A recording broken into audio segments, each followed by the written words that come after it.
This is John Paul Rai. I'm coming to you from Tokyo, Japan, and I just wanted to talk about the fact that the Virginia judge knows that Johnny did not actually get a fair chance in the UK. So, the big weapon that everybody in the media who's on Amber's side uses against Johnny is he lost the UK case. But honestly, he didn't actually really lose it. He just didn't get a fair chance, and they didn't even appeal it. Well, Johnny and his team, of course, wanted to appeal it, but they wouldn't let him. So, there was a tweet that got out. It was pretty mean against Johnny, and Laura B responded, and she set out a little reminder about 2 days ago, from the time I'm making this video now, that in fact, the VA judge is in the know and is of the opinion that what happened in the UK was not totally justice.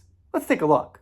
Here's the tweet in question. Is it appropriate Dior uses an old aftershave ad with Johnny Depp after a British High Court judge ruled he subjected his ex-wife to domestic abuse on 12 occasions? So this person here just has absolutely no idea what was going on in the trial, no details, no critical thought, just heard the headline and assumed, okay, I'll use this, the judge said it, it must be true. Well, let's see what the response is.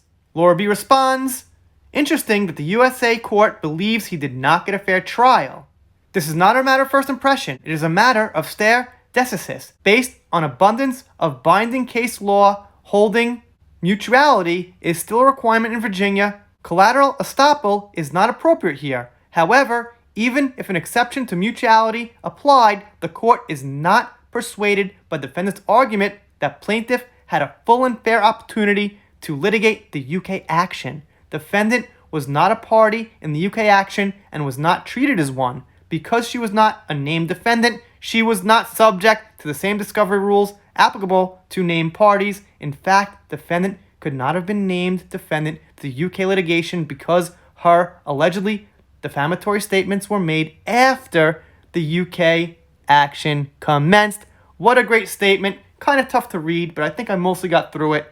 But there it is. And the next comment goes on to say, it irks me that Amber was not the defendant in the UK trial. NGN and the Sun were, but no one, not one person from NGN nor the Sun, testified on their own behalf. The defendants were only represented by their lawyers. That says everything I need to know about the UK trial, and Laura herself says, the defendant never took the stand, Dan Wooten. Great point. I didn't even realize that after all this time. I never even mentioned that, man. Why didn't Dan take the stand himself? I was reading the documents whilst in my PJs, my bag on the floor, and I was drinking a Red Bull. If I can do all that, so can she.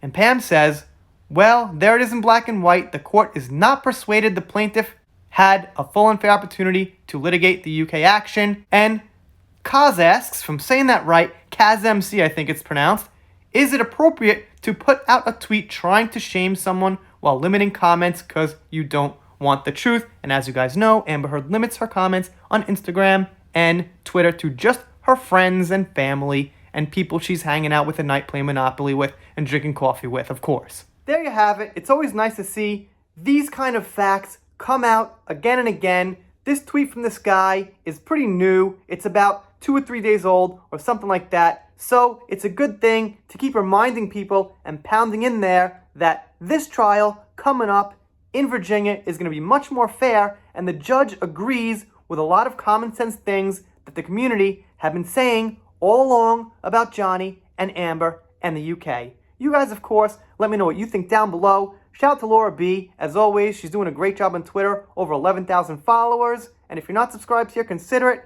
If you don't consider it and you don't subscribe, I guess I'll be sad, but I'll get over it. See you next time.